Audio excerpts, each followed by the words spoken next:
और इसी के साथ मोदी मेडिसन स्क्वायर में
Ladies and gentlemen, please remain standing for the singing of the U.S. national anthems and the Indian national anthem.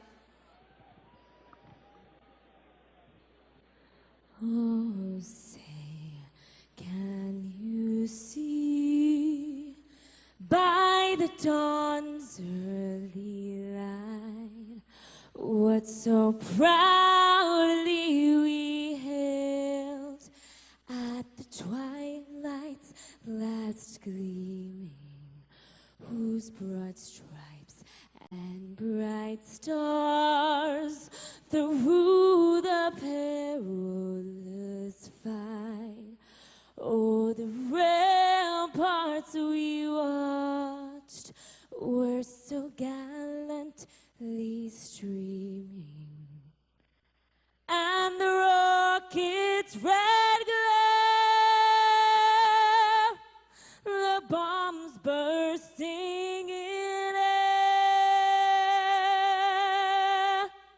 gave proof through the night that our flag was still there. Oh, say, does that star-spangled banner yet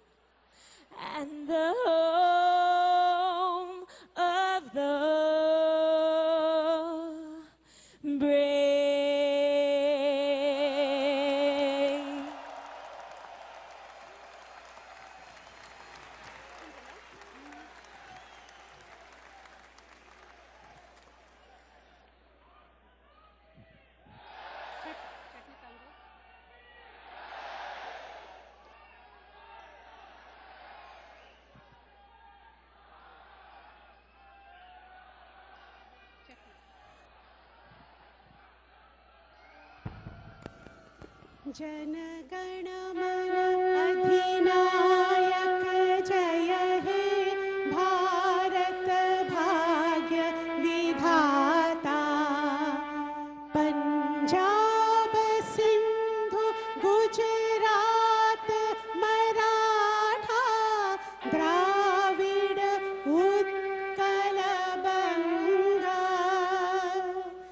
Vindhya Himachal Yamuna Ganga उच्छल जलधि तरंगा।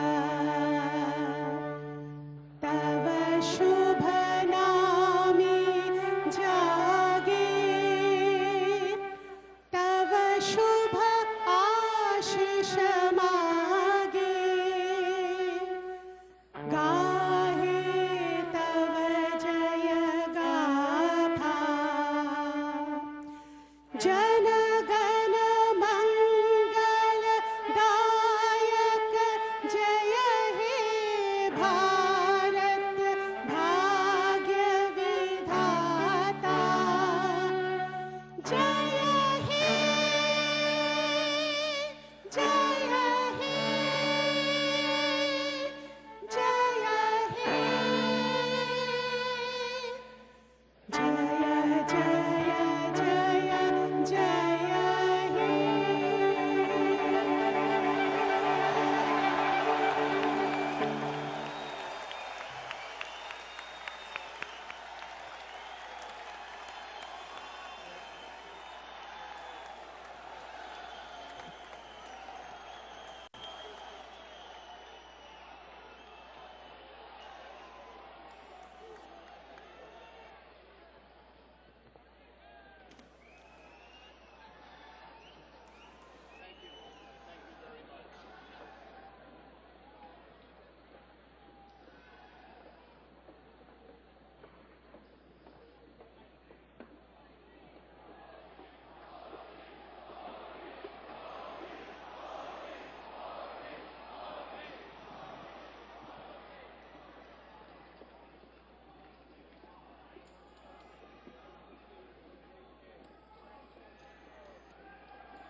भारत माता की।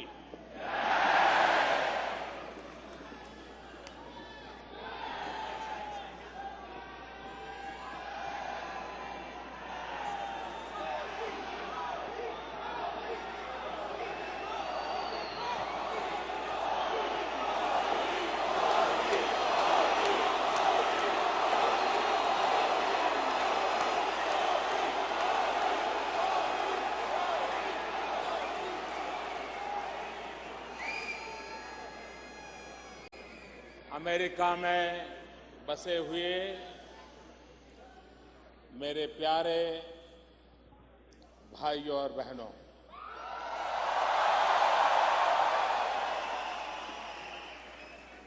आज इस समारोह में विशेष रूप से उपस्थित America की राजनीति के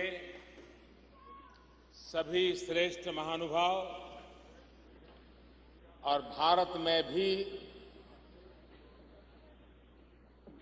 टीवी और इंटरनेट के माध्यम से इस कार्यक्रम को देख रहे हैं सभी भाइयों बहनों, और आज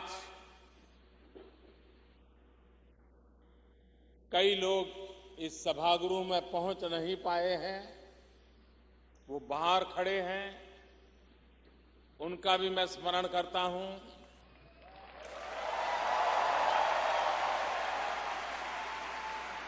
और आप सबको नवरात्रि की बहुत बहुत शुभकामनाएं।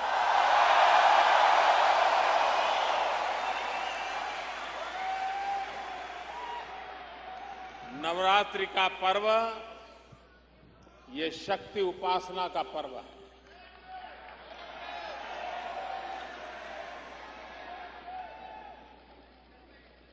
नवरात्रि का पर्व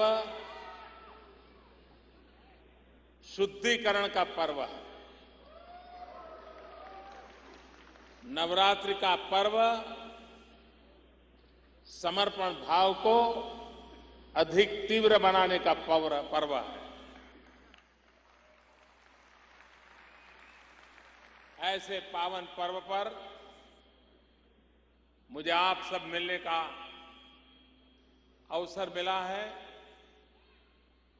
मैं बहुत भाग्यशाली हूं कि मेरे देशवासी जिन्होंने हजारों मील दूर यहां रह करके भारत की इज्जत को बढ़ाया है,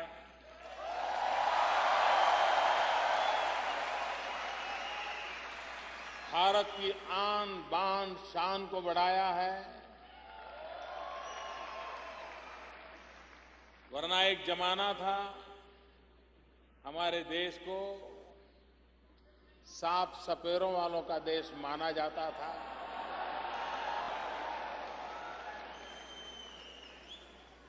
अगर आप न होते,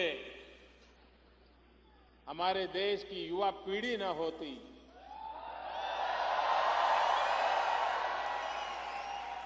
इंफॉर्मेशन टेक्नोलॉजी के क्षेत्र में आप लोगों ने जो कमाल करके दिखाई है,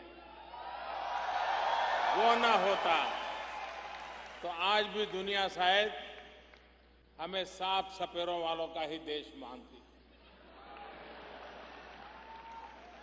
मैं कुछ वर्ष पहले ताइवान गया था।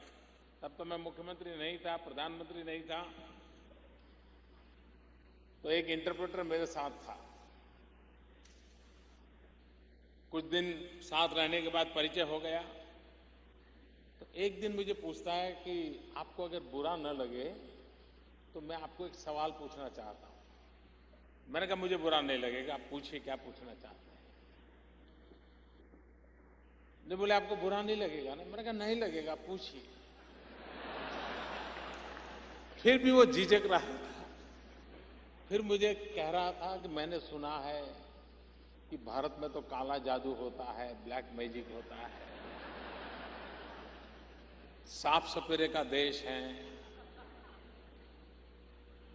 लोग सांप को ही खेल करते रहते हैं, यही है क्या? मैंने कहा नहीं, अब हमारे देश का बहुत डिवैल्यूएशन हो गया है।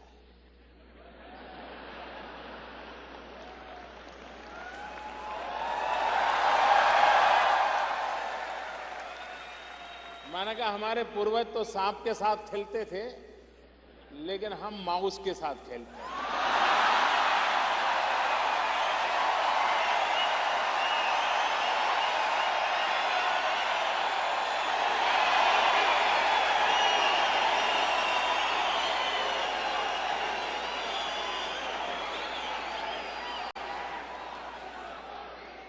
और हमारे नौजवान माउस को घुमाते हैं, सारी दुनिया को डुलाते हैं।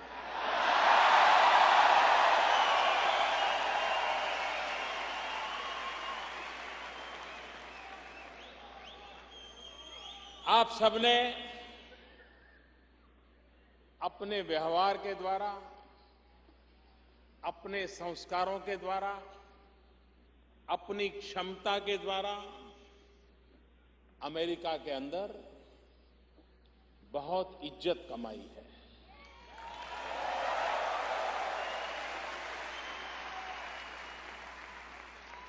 आपके माध्यम से न सिर्फ अमेरिका में, लेकिन अमेरिका में बसने वाले और देशों के लोगों के कारण भी दुनिया में भी भारत के लिए एक सकारात्मक पहचान बनाने में आपकी बहुत बड़ी अहम भूमिका है।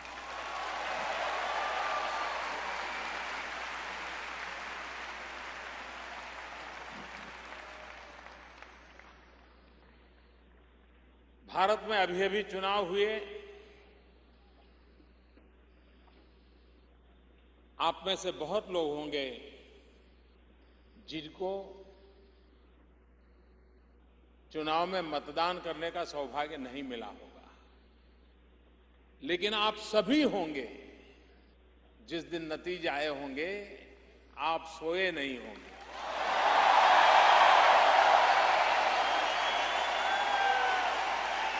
यहां एक भी व्यक्ति ऐसा नहीं होगा जो उस रात सोया पाया।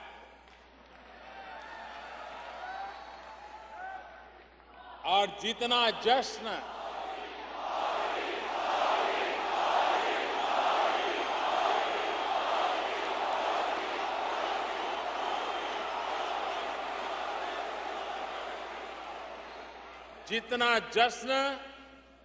हिंदुस्तान मना रहा था, उससे भी कई गुना ज्यादा जश्न दुनिया भर में फैला हुआ भारतीय समाज मना रहा था।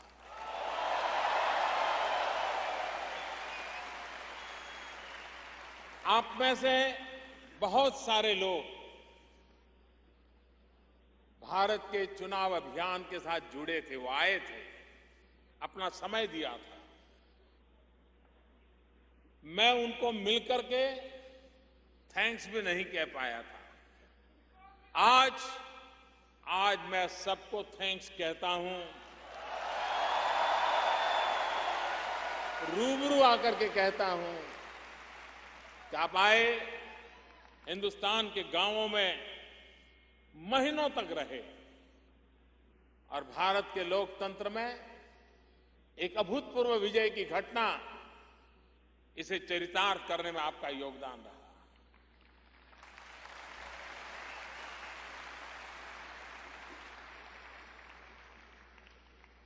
तीस साल के बाद, आप लोग 20 साल के बाद से परिचित हैं,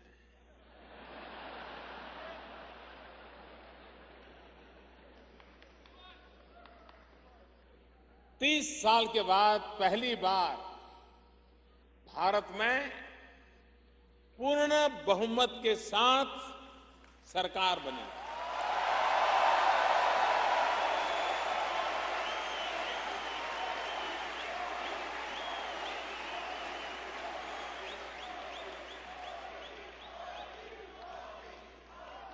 इस चुनाव नतीजों को हिंदुस्तान के किसी पॉलिटिकल पंडित के गले ये परिणाम नहीं उतरते थे।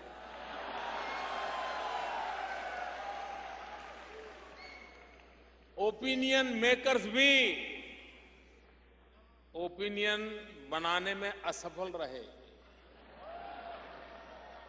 हिंदुस्तान के गांव, गरीब, अनपढ़ लोगों ने ओपिनियन मेकर का ओपिनियन बना दिया।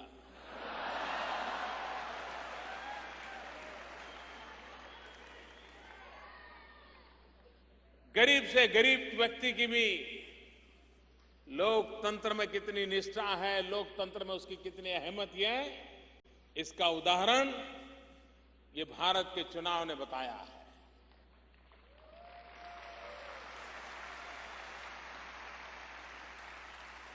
लेकिन चुनाव जीतना वो सिर्फ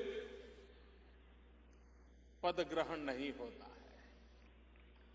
चुनाव जीतना वो किसी कुर्सी पर विराजने का कार्यक्रम नहीं होता है।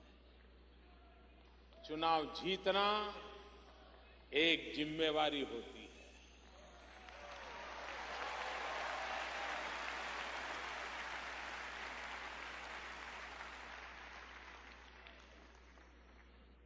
और मैं जब से मैंने इस कार्य का दायित्व संभाला है, 15 मिनट भी वैकेशन नहीं लिया है।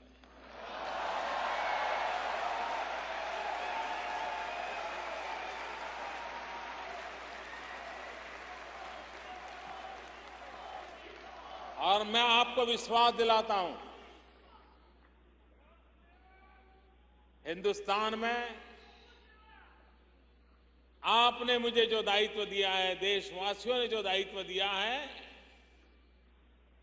हम ऐसा कभी कुछ भी नहीं करेंगे जिसके कारण आपको नीचा देखने की नौबत आए।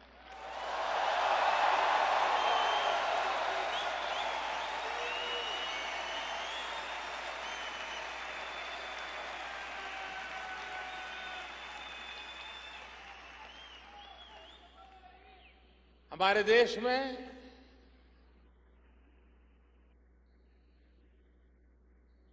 एक ऐसा उमंग और उत्साह का माहौल है।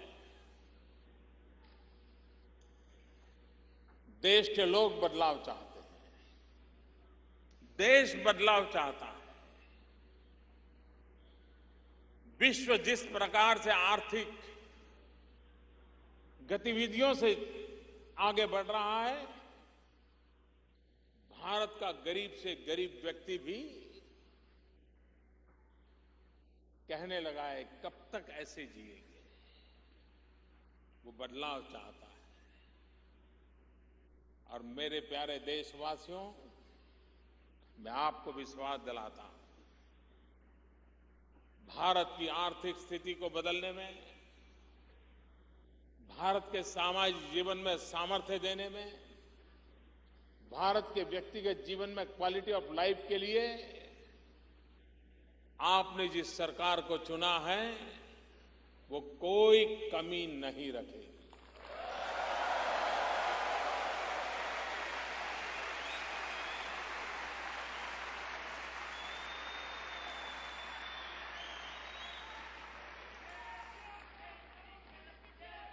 मैं इस बात को भली भांति जानता हूं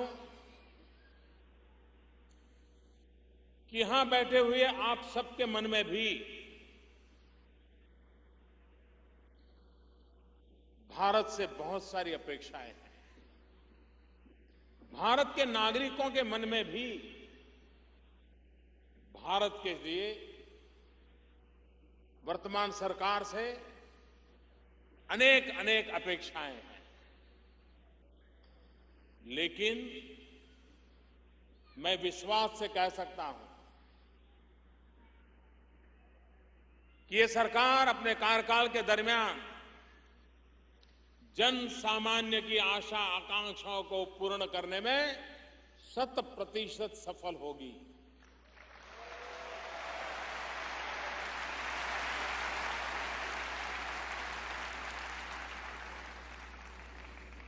जब मैं गुजरात का मुख्यमंत्री था तो एक बार मैंने एक कार्यक्रम में कहा था, मैंने कहा जिसको हिंदुस्तान वापस आना है जल्दी आइए, देर मत कीजिए।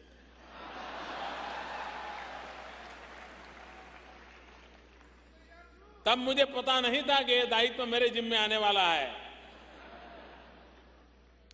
लेकिन अब यहां रहने वाला हर व्यक्ति कितने ही सालों से अमेरिका में बसा हो, अब उसको भी लगने लगा है एक पैर तो हिंदुस्तान में रखना ही चाहिए।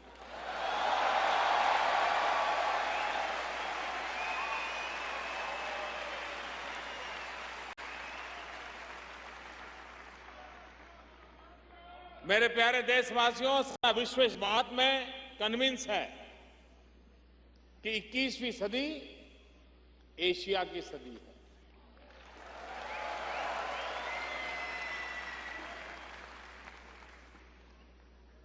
अमेरिका के भी गणमान्य राजनेताओं ने पब्लिकली ये कहा है कि 21वीं सदी कोई कहता है एशिया की सदी है, कोई कहता है हिंदुस्तान की सदी है।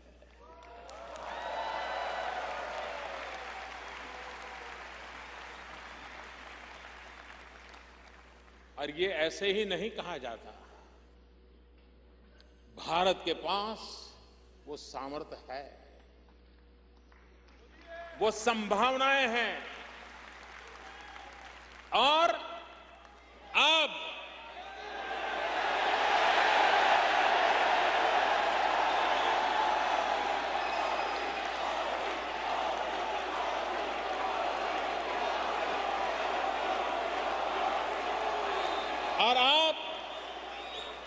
संजोग भी है।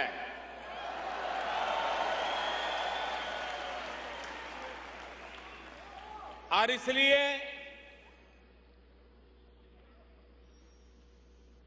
अब कल्पना कीजिए, आज हिंदुस्तान दुनिया का सबसे नौजवान देश है।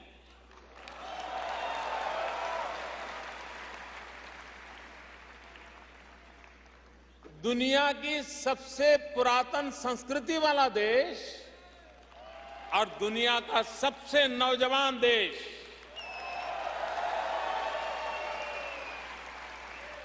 एक ऐसा अद्भुत मिलन है, एक ऐसा अद्भुत संयोग पैदा हुआ है। आज भारत में 65% पॉपुलेशन 35 एज ग्रुप से नीचे है। 35 से कम आयु के 65% जिस देश के पास नौजवान हो, जिसके पास ऐसी सामर्थ्यवान भुजाएं हो, जिसकी उंगलियों में कंप्यूटर के माध्यम से दुनिया से जुड़ने की ताकत पड़ी हो, जिस देश का नौजवान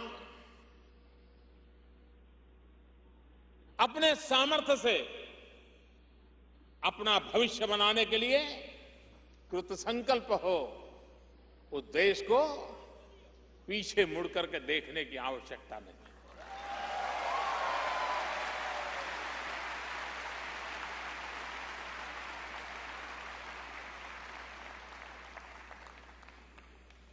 निराशा का कोई कारण नहीं है साथियों। मैं बहुत विश्वास के साथ कहता हूं, यह देश बहुत तेज गति से आगे बढ़ने वाला है।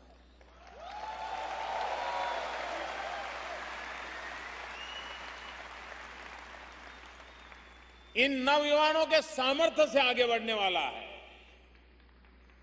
भारत के पास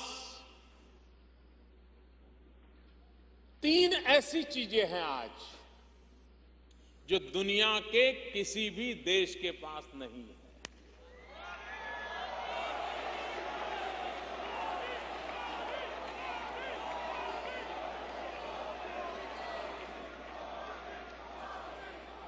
लेकिन हमारा दायित्व तो बनता है कि हमारी इन 3 शक्तियों को हम पहचानें, हमारी इन 3 शक्तियों को विश्व के सामने हम प्रस्तुत करें, हमारी इन 3 शक्तियों को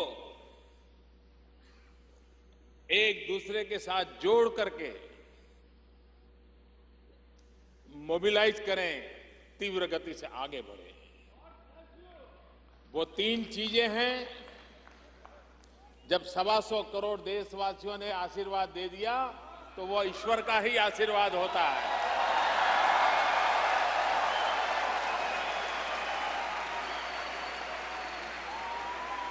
जनता जनार्दन ईश्वर का रूप होती है। जनता जनार्दन वो भगवान का रूप होती है। और जब जनता जनार्दन के आशीर्वाद होते हैं तो स्वयं परमात्मा के आशीर्वाद होते हैं।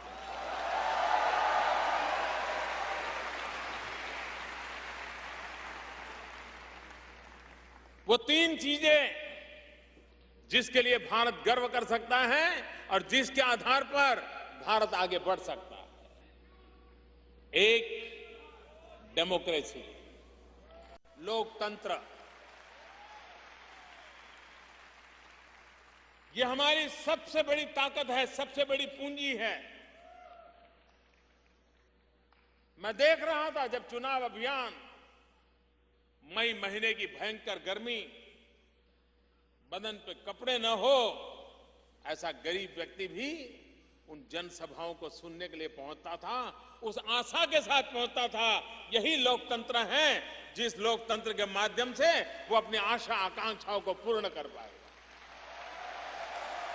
है जिस लोकतंत्र के माध्यम से वो अपनी आशा आकांक्षाओं को पूर्ण कर पाएगा।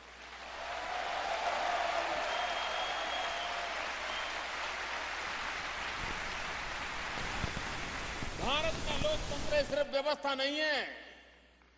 भारत में लोकतंत्र सिर्फ व्यवस्था नहीं है। भारत में लोकतंत्र आस्था है, एक आस्था, एक विश्वास है।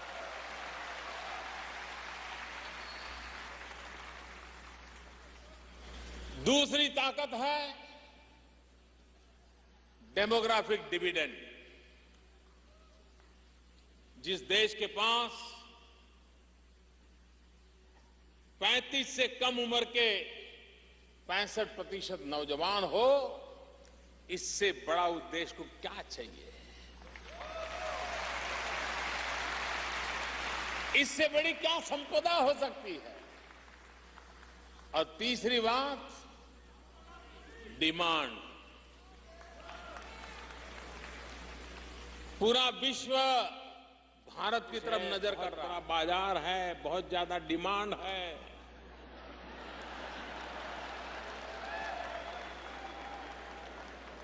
ये तीनों चीजें किसी एक देश के पास हो, ऐसा आज दुनिया में कहीं नहीं है।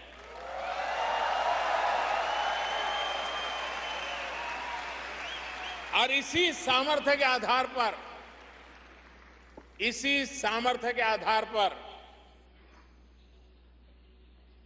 इसी शक्ति के भरोसे भारत नई ऊंचाइयों को पार करेगा, ये मेरा विश्वास है।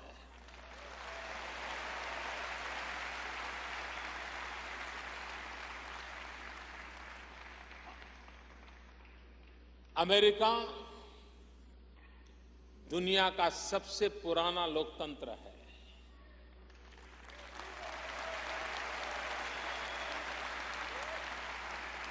भारत दुनिया का सबसे बड़ा लोकतंत्र है।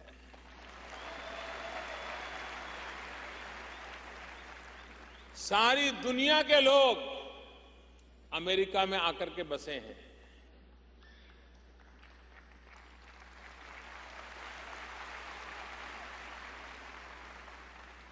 और भारत के लोग सारी दुनिया में जाकर के बसे हैं।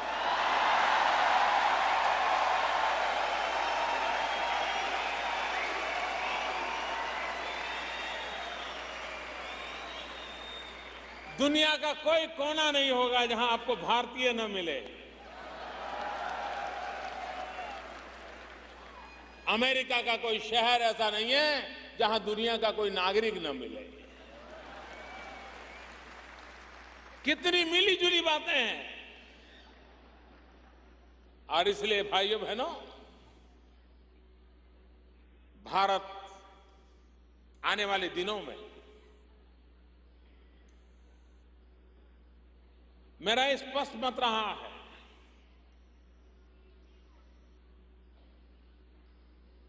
कि सरकारें विकास नहीं कर पाती हैं। सरकार ज्यादा से ज्यादा अपनी स्कीम लागू कर सकती है। रोड बना लेगी, अस्पताल बना लेगी, स्कूल बना लेगी, उसकी बजट की सीमाएं होती हैं। विकास तब होता है जब जन भागीदारी होती है।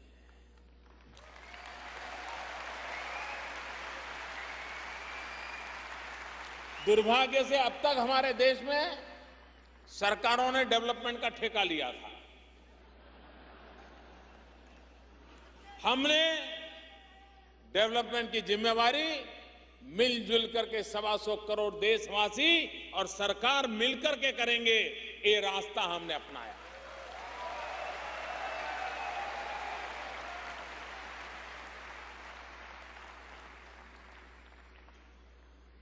हमारे देश में एक और दिक्कत है,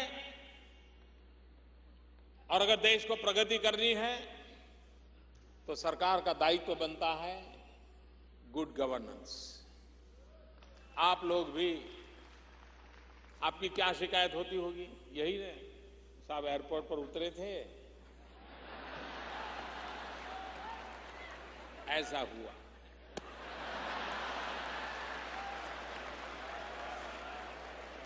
वीजा लेने गए थे, पता नहीं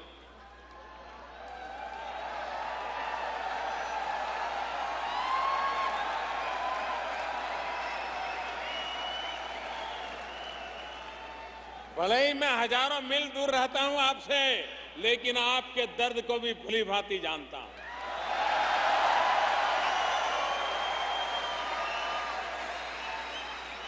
आपकी पीड़ा को मैं भली भांति जानता हूं। और इसलिए भाइयों बहनों, हमारी ये कोशिश है कि हम विकास को एक जन आंदोलन बनाएं। और जब मैं विकास को जन आंदोलन की बात कहता हूं, हम लोग हिंदुस्तान की आजादी के इतिहास से भली भांति परिचित हैं। अंग्रेज लोग हमारे देश में शासन करते थे, उसके पहले कई लोगों ने हमारे देश पर शासन किया। करीब 1000-1200 साल तक हम गुलाम रहे। लेकिन अगर इतिहास देखेंगे, हर समय कोई न कोई ऐसा महापुरुष मिला है जिसने देश के लिए बलिदान दिया है।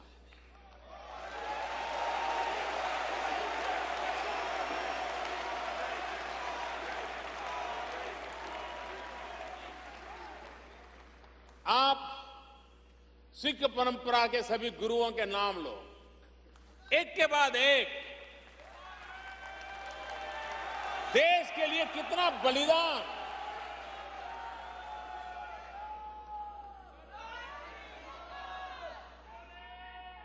कितना बलिदान। भगत सिंह तक उस परंपरा को देखिए। आज भी सेना पर हमारे सरदार देश के लिए जीने मरने के लिए तैयार होते हैं।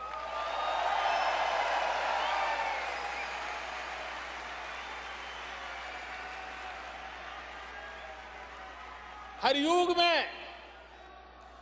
युग में महापुरुषों ने देश के लिए बलिदान दिए, लेकिन वो बलिदान देते थे, फांसी पर चढ़ जाते थे, विदेशियों की गोलियों के शिकार हो जाते थे, फिर कोई नया पैदा होता था, फिर वो कुछ करता था, फिर वो खत्म होता था, फिर कोई तीसरा पैदा होता था। मरने वालों की संख्या कम नहीं थी, लेकिन वो अकेला आता था, देश के लिए जी जान से फांसी के तख्त पर चढ़ जाता था, शहीद हो जाता था। 5-50 अपने यार दोस्तों की टोली लेकर के लड़ पड़ता था। लेकिन महात्मा गांधी जी ने क्या किया?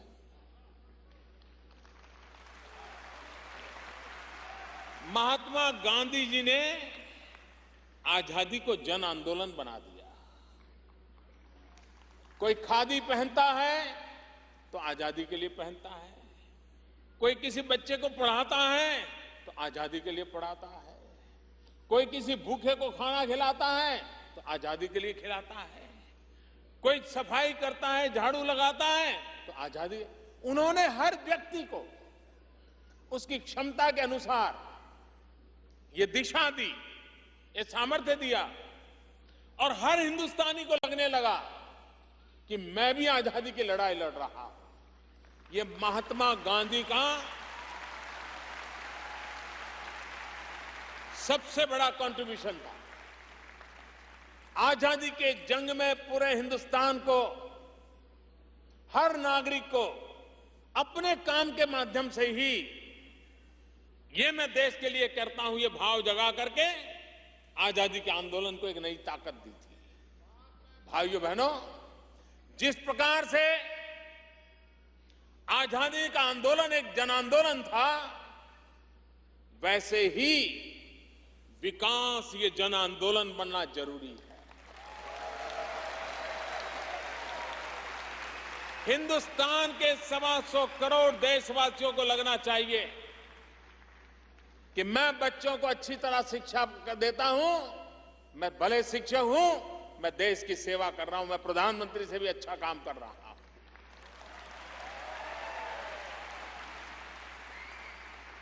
एक सफाई करने वाला कर्मचारी होगा, वो अच्छी सफाई करता है, क्यों? क्योंकि मेरे देश की शान बान के लिए मैं काम कर रहा हूं, यहां गंदगी नहीं होनी चाहिए, वो देश सेवा होती है।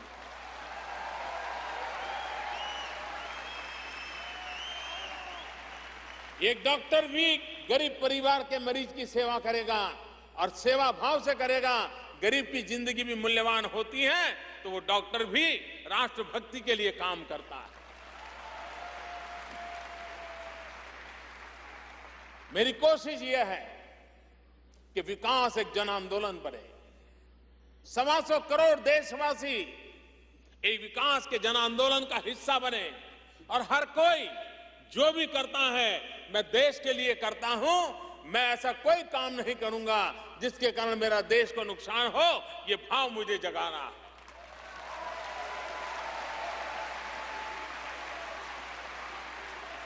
और मुझे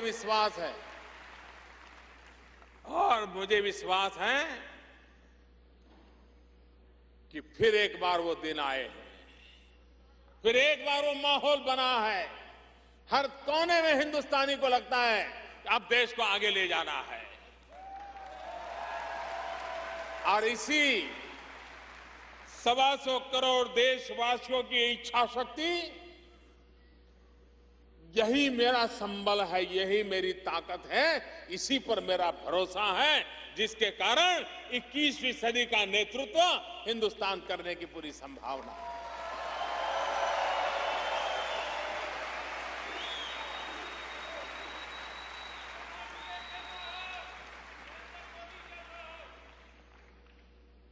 हमारे नौजवान आने वाले दिनों में, आप लोग जो पढ़ते होंगे उनको पता होगा, 2020 के समय आते आते दुनिया में इतनी बड़ी मात्रा में वर्कफोर्स की जरूरत पड़ने वाली है। उनके यहां सब बूढ़े बूढ़े बूढ़े लोग होंगे। दुनिया के पास काम करने वाले लोग नहीं होंगे। हम पूरी दुनिया को वर्कफोर्स सप्लाई कर पाएंगे।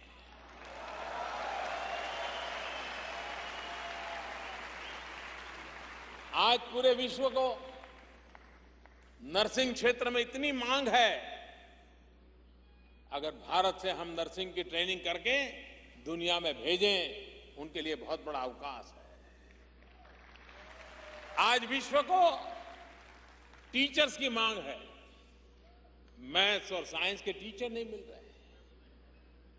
क्या भारत एक टीचर एक्सपोर्ट नहीं कर सकता है? जिस देश के पास नौजवान हो, उन नौजवानों की क्षमता बढ़ा करके विश्व में जिस प्रकार के मैन पावर की जरूरत है, भारत अपनी युवा शक्ति के माध्यम से दुनिया में छा जा सकने की ताकत रखता है, दुनिया में अपनी जगह बनाने की ताकत रखता है। भारत के नौजवान की टैलेंट दुनिया को उसका लोहा मानना पड़ेगा। मेरे भाइयों बहनों, आप लोगों ने यहां आकर के क्या कमाल नहीं किया है।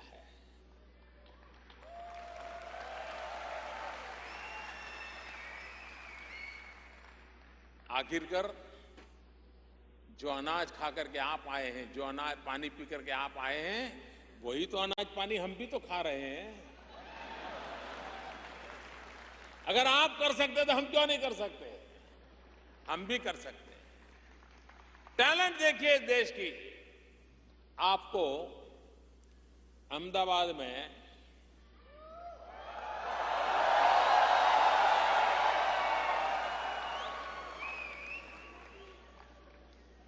अगर 1 किलोमीटर ऑटो रिक्शा में जाना है तो करीब 10 रुपया खर्चा होता है।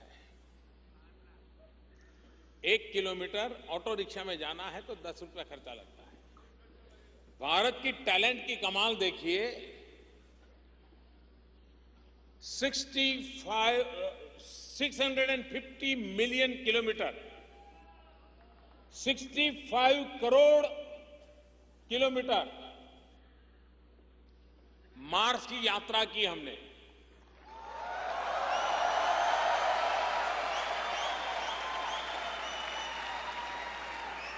और सारा इंडिजीनियस छोटे छोटे कारखानों में पुर्जे बने थे, उसको इकट्ठा कर करके मार्स का प्रयोग किया गया। अहमदाबाद में 1 किलोमीटर ऑटो रिक्शा में जाना है तो 10 रुपया लगता है। हमें मार्स पर पहुंचने में सिर्फ 7 रुपया लगा 1 किलोमीटर का।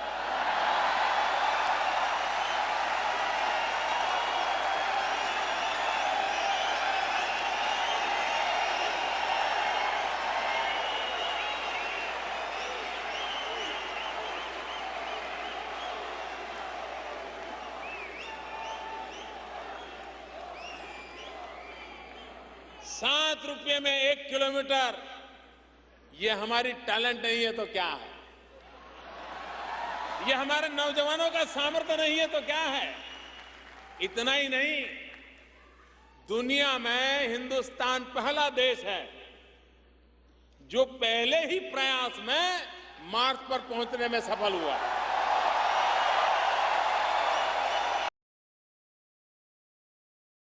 पहुंचने में सफल हुआ।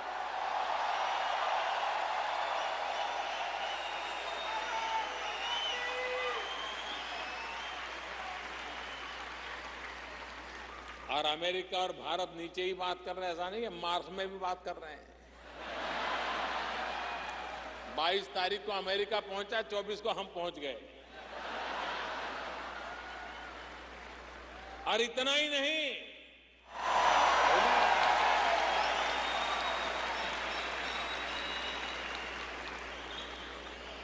जिस देश के पास ये टैलेंट हो, जिस देश के पास ये सामर्थ्य हो, वो देश कई नई ऊंचाइयों को पार कर सकता है। और उसको पार करने के लिए हमने एक बीड़ा उठाया है, स्किल डेवलपमेंट। हमारे नौजवानों में उसके हाथ में हुनर हो, काम करने का अवसर हो, तो एक आधुनिक हिंदुस्तान खड़ा करने की उसमें ताकत होती है। और इसलिए स्किल डेवलपमेंट पे हमने बल दिया है। नई सरकार बनने के बाद स्किल डेवलपमेंट के लिए अलग मिनिस्ट्री बना दी गई है और पूरी शक्ति, और हम इसमें दुनिया के देशों के अनुभव को भी शेयर करने वाले हैं। हम उनको निमंत्रण करने वाले हैं, आइए स्किल डेवलपमेंट में हमारे साथ जुड़िए। विश्व की स्किल यूनिवर्सिटीज हैं, वो आए हमारे साथ जुड़े। हम उस प्रकार की स्किल डेवलपमेंट करना चाहते हैं जिसमें हमारे 2 इरादे हैं। एक वो स्किल डेवलपमेंट जो लोग तैयार होकर के जॉब क्रिएटर बने,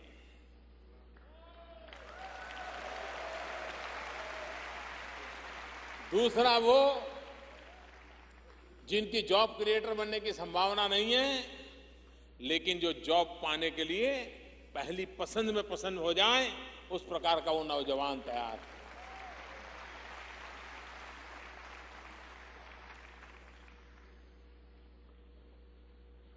हमारे यहां कुछ वर्षों पहले बैंकों का राष्ट्रीयकरण हुआ था, नेशनलाइज हुई थी बैंकें। इस इरादे से हुई थी कि गरीब से गरीब व्यक्ति को भारत की जो मुख्य धारा है, आर्थिक, बैंकिंग क्षेत्र, फाइनेंशियल क्षेत्र, उसका उन्हें सद्भाग्य मिले। और बहुत बड़ा राजनीतिक एजेंडा बन गया था। जो लोग 70s के कालखंड के इतिहास को जानते होंगे उनका मालूम होगा।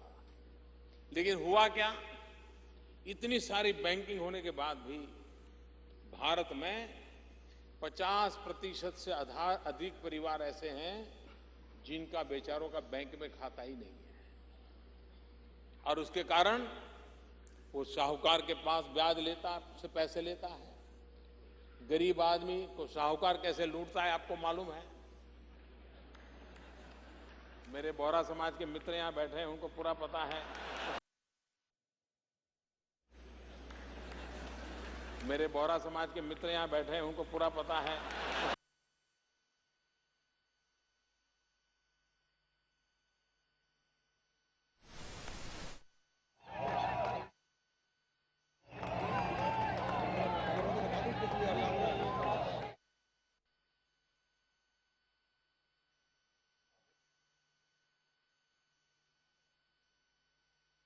एक मिनट, शायद ऑडियो बंद हो गया।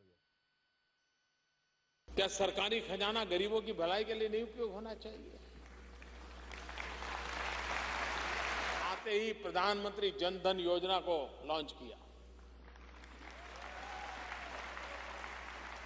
और मैं आज बड़े गर्व के साथ कहता हूं, सरकार चलती है। इसका सबूत क्या?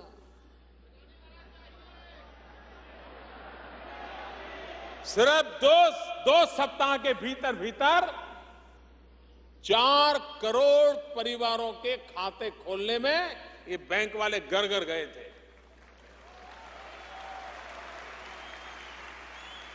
आपने कभी सोचा है कि बैंक वाला आपके घर आए? पोस्ट वाला तो आता है बेचारा, बैंक वाला कभी नहीं आता है। स्थिति बदली जा सकती है, लोगों को मोटिवेट किया जा सकता है और परिणाम प्राप्त किया जा सकता है। और हमने ये कहा था कि जीरो बैलेंस से हम अकाउंट खोलेंगे, लेकिन मेरे देश के नागरिकों की ईमानदारी देखिए। मोदी ने भले ही कहा जीरो बैलेंस से खोलूंगा, लेकिन इन नागरिकों ने 1500 करोड़ रुपया बैंक में जमा करवाया।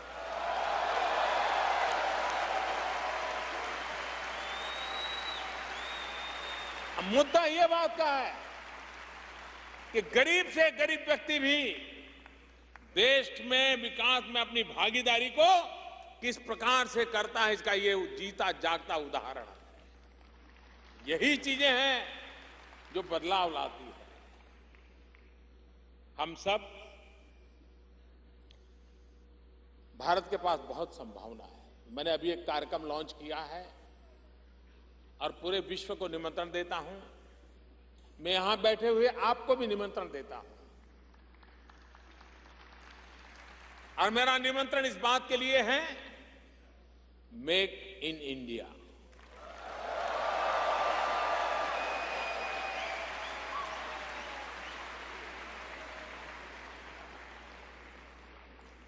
अगर आज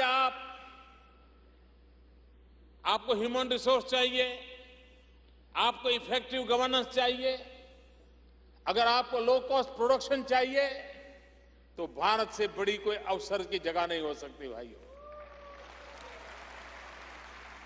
हम इस पर बल दे रहे हैं। और मेक इन इंडिया के लिए आखिरकार बाहर से लोग आते समय क्या कहते हैं? साहब आते तो है, लेकिन सरकार में इतने धक्के खाने पड़ते हैं, इधर जाए उधर जाए।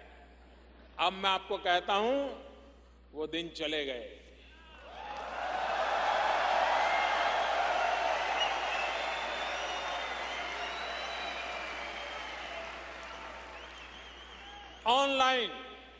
ऑनलाइन सारी व्यवस्था, और ये मेक इंडिया कैंपेन तो आप अपने मोबाइल फोन पर से सरकार से जुड़ सकते हो, यहां तक उसको डेवलप किया है।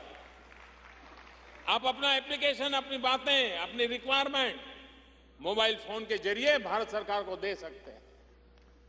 और यहां जो नौजवान है, जो देश के लिए कुछ करना चाहते हैं, यहां जो पहली पीढ़ी के लोग आए, बुजुर्ग लोग आए, जिनके मन में है देश के लिए कुछ करना है, उनसे मैं आग्रह करता हूं कि मेरी एक वेबसाइट है mygov.in।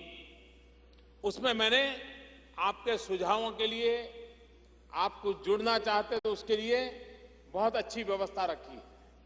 मैं चाहता हूं कि आप इसको आज यहां से जाने के बाद जरा चेक कीजिए और देखिए कि आप कहां मेरे साथ जुड़ सकते हैं। आप आइए।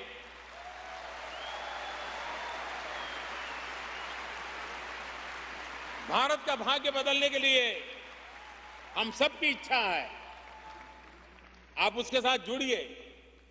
टेक्नोलॉजी का सर्वाधिक उपयोग करके हम अपनी ताकत का परिचय कर सकते हैं, हम अपनी ताकत का कंट्रीब्यूशन भी कर सकते हैं। तो मेक इन इंडिया,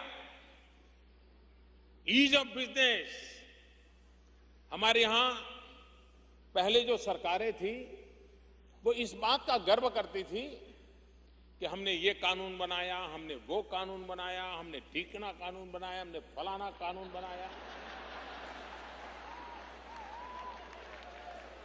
आपने पूरे चुनाव के कैंपेन में देखा होगा, यही बात चलती थी, हमने ये कानून बनाया, हमने वो कानून बनाया। मैंने काम दूसरा शुरू किया है। मैंने कानून जितने पुराने हैं, बेकार है, सबको खत्म करने का शुरू किया।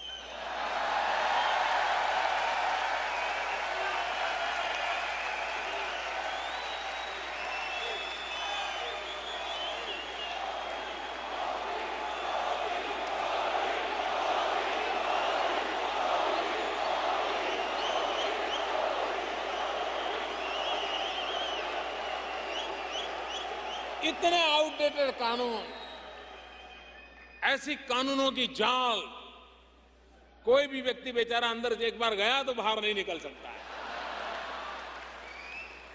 मैंने स्पेशली एक एक्सपर्ट लोगों की कमेटी बनाई है, उनको कहा है निकालो। अगर हर दिन एक कानून मैं खत्म कर सकता हूं तो मुझे सबसे ज्यादा आनंद होगा।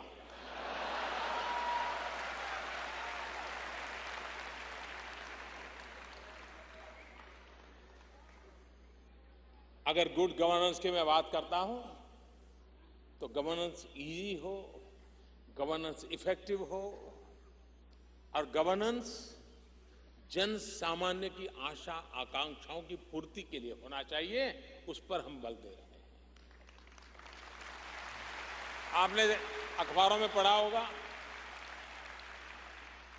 अखबारों में छपता था कि आजकल दिल्ली में सरकारी अफसर समय पे पहुंचते हैं।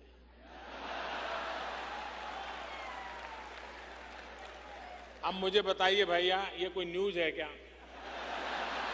ना ये कोई न्यूज है क्या? लेकिन हमारे देश में एक खबर थी कि सरकारी अफसर समय पे दफ्तर जाते हैं। ये समाचार मुझे इतनी पीड़ा देते थे कि क्या समय पे जाना ये जिम्मेवारी नहीं है क्या?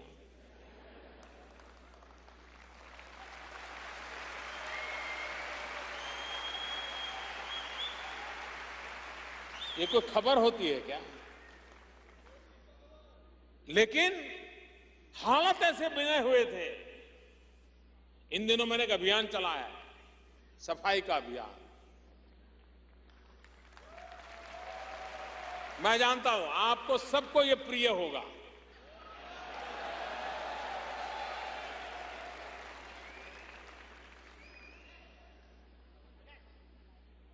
लोगों को लगेगा कि प्रधानमंत्री को तो कितने बड़े बड़े काम करने चाहिए।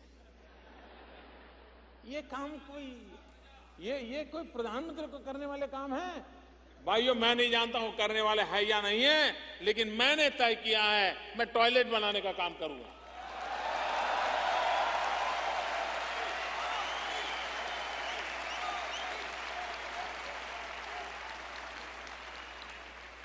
कभी कभी लोग मुझे पूछते हैं, मोदी जी बड़ा विजन बताओ ना, बड़ा विजन।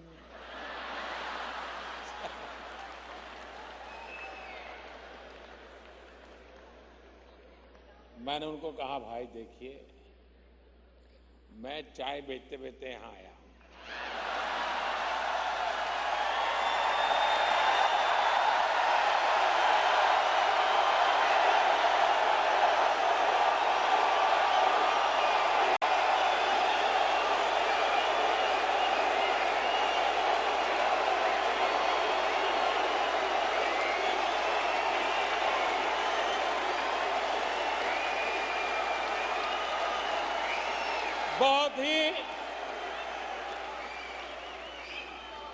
मैं एक बहुत ही छोटा इंसान हूं, मैं बहुत ही सामान्य इंसान हूं।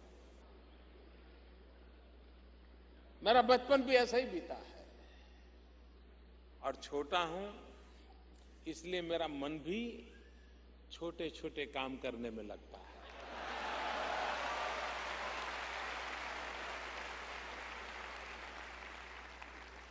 और छोटे छोटे लोगों के लिए काम करने में मेरा मन लगता है।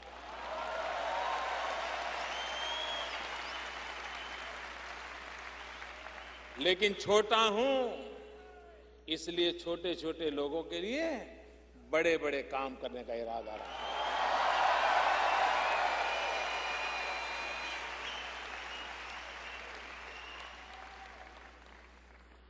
आप देखिए, हमारे देश में गंगा, आप मुझे बताइए, आप में से कोई ऐसा होगा जिसके मन की इच्छा नहीं होगी कि अपने माँ बाप को कभी न कभी तो गंगा स्नान के लिए ले जाऊं? हर एक के मन की इच्छा रही होगी। लेकिन जब पढ़ता है कि गंगा इतनी मैली हो गई है तो उसको लगता है क्या करें। आप मुझे बताइए भैया, हमारी गंगा शुद्ध होनी चाहिए कि नहीं होनी चाहिए? गंगा साफ होनी चाहिए कि नहीं होनी चाहिए? गंगा सफाई में सारे देशवासियों ने मुझे मदद करनी चाहिए कि नहीं करनी चाहिए? आप लोगों ने भी गंगा सफाई में मेरी मदद करनी है कि नहीं करनी है? पक्का करोगे? भाइयों बहनों, हजारों करोड़ रुपया अब तक खर्चा हो चुका है। मैंने जब ये बात उठाई तो लोग कहते हैं मोदी जी आप अपने आप को मार रहे हो, ऐसी चीजें क्यों हाथ लगाते हो? अगर सरल चीजों को हाथ लगाना होता तो लोग मुझे प्रधानमंत्री नहीं बनाते।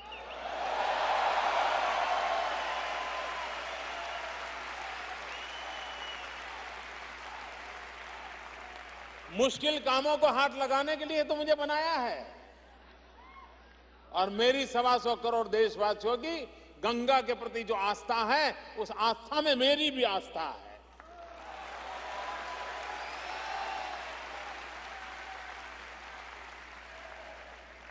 और गंगा की सफाई ये सिर्फ आस्था से जुड़ा हुआ विषय तक सीमित नहीं है। आज दुनिया में क्लाइमेट को लेकर के जितनी चिंता होती है, पर्यावरण को लेकर के जितनी चिंता होती है,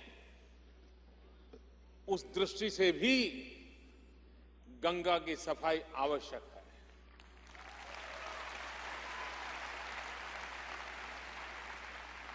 इतना ही नहीं, गंगा के किनारों की जो अवस्था है, उत्तराखंड हो, उत्तर प्रदेश हो, बिहार हो, बंगाल हो, करीब करीब भारत की 40% जनसंख्या की आर्थिक गतिविधि ये गंगा मैया पर निर्भर है।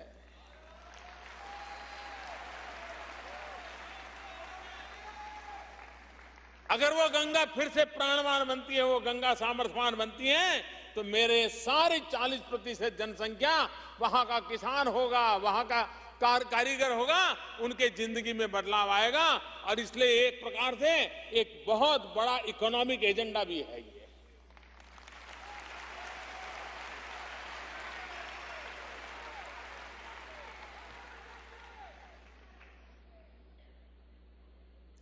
एक 150 वर्ष हो रहे हैं महात्मा गांधी को।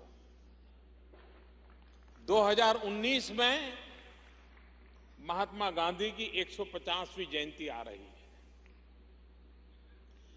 महात्मा गांधी ने हमें आजादी दी। हमने महात्मा गांधी को क्या दिया? मुझे बताइए, ये सवाल हमें हर हिंदुस्तानी अपने आप को पूछना चाहिए कि नहीं पूछना चाहिए? जिस गांधी ने हमको आजादी दी, उस गांधी को हम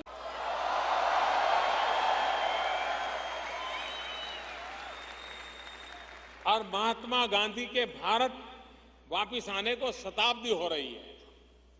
और इसलिए हर प्रवासी भारतीय जो कि हिंदुस्तान से बाहर गया है, महात्मा गांधी विदेश गए, बैरिस्टर बने, सुख वैभव की पूरी संभावनाएं थी, लेकिन देश के लिए जीना पसंद किया। मैं आपसे अनुरोध करता हूं, उन सबसे प्रेरणा लेकर के आइए हम भी अपने वतन का, अपनी मातृभूमि का, जिस धरती पर हमें उसका कर्ज चुकाने के लिए अपनी तरफ से कोई न कोई प्रयास करें, अपने हिसाब से कोई न कोई कोशिश करें। कुछ बातें मुझे कहनी है आप लोगों से। प्रधानमंत्री बनने के बाद कुछ चीजें मेरे कान पे आई हैं, उसको ध्यान में रखते हुए कुछ बातें मैं कहना चाहता हूं। एक तो पीआईओ कार्ड होल्डर जो हैं,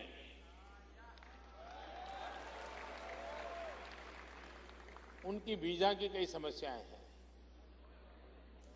हमने निर्णय किया है पीआईओ कार्ड होल्डर को आजीवन वीजा दिया जाएगा।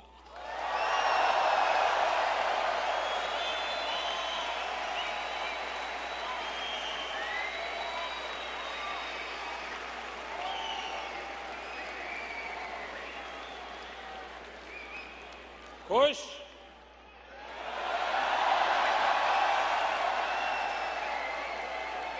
उससे भी आगे जो लंबे समय तक हिंदुस्तान रहते हैं उनको पुलिस थाने जाना पड़ता है। अब उनको पुलिस थाने जाना नहीं पड़ेगा।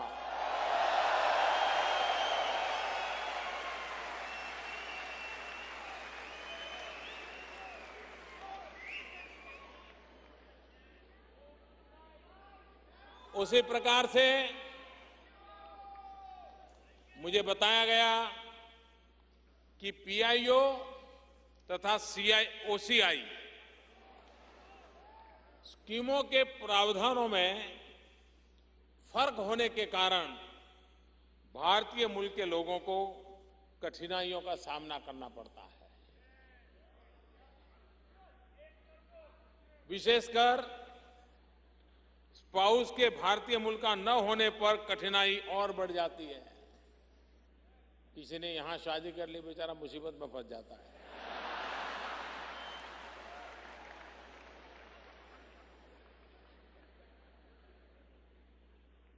मेरे साथियों, मैं आपको खुशखबरी देता हूं कि कुछ ही महीनों में हम पीआईओ तथा ओसीआई स्कीम्स को मिलाकर के एक बना देंगे।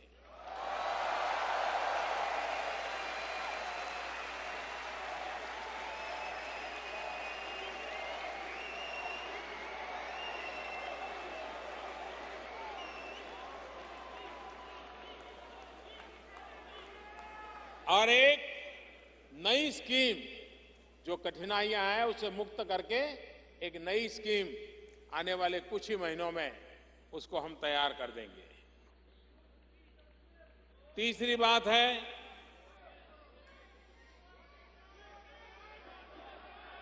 अभी अभी इंतजार कीजिए, मैं बोल रहा हूं।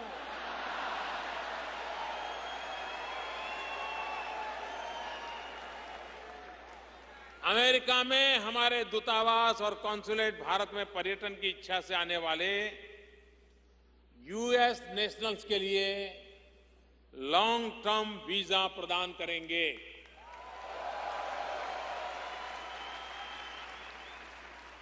चौथी बात, बिना किसी कठिनाई के अमेरिकी टूरिस्ट भारत की यात्रा कर सके, इसके लिए हमने इलेक्ट्रॉनिक ट्रैवल ऑथराइजेशन तथा वीजा ऑन अराइवल की सुविधा को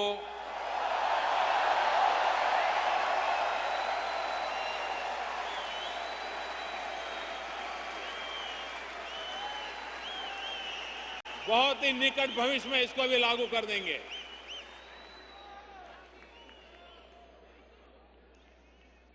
इन चीजों को सुनिश्चित करने के लिए सेवाएं स्पीड भी बढ़े, और यहां भारतीयों की संख्या भी बहुत है।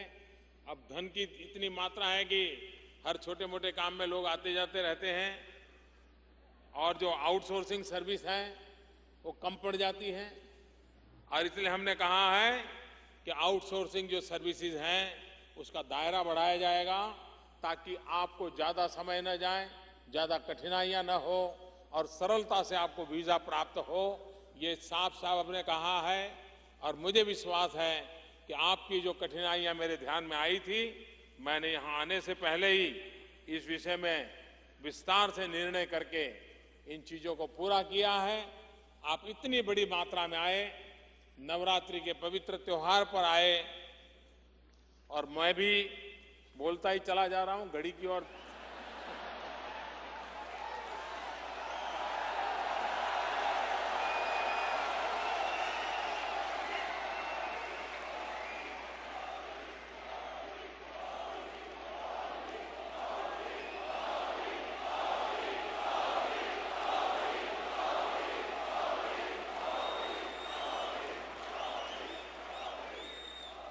मैं हृदय से आप सबका बहुत बहुत आभारी हूं।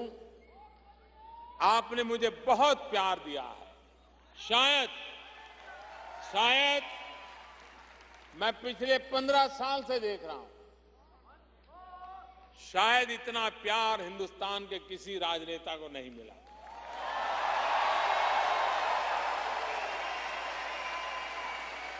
मैं आपका बहुत आभारी हूं और मैं ये कर्ज चुकाऊंगा। ये कर्ज चुकाऊंगा, आपके सपनों का भारत बना करके कर्ज चुकाऊंगा।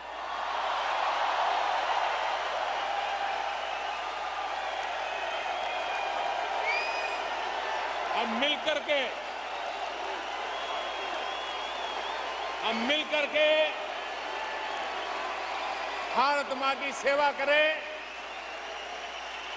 हमसे जो हो सके हमारे देशवासियों के लिए करें, अपने वतन के लिए करें। जिस धरती में हमने जन्म लिया, जिस कुल में हमने शिक्षा पाई, हमसे जो हो सकता है हम सब करें। इसी एक अपेक्षा के साथ फिर एक बार हृदय से आप सबका बहुत बहुत धन्यवाद। भारत माता की, भारत माता की, भारत माता की। दोनों मुट्ठी बंद करके पूरी ताकत से बुलाइए। अरे उपवास मेरे हैं, आपके थोड़े हैं। भारत माता की, भारत माता की, भारत माता की। बहुत बहुत धन्यवाद।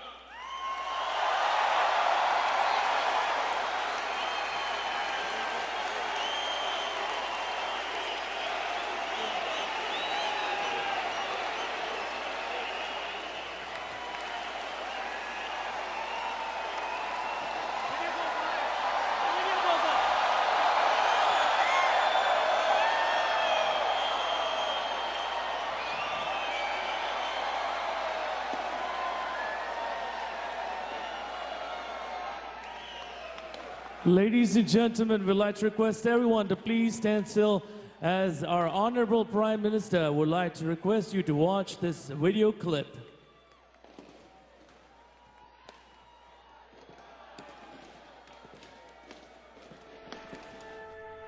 With you, I am growing. In your blessings, I am flowing. Who says you are just a river? You are my mother, father, teacher, and provider. You are the home to my soul. My sorrows, my sins, I offer at your feet.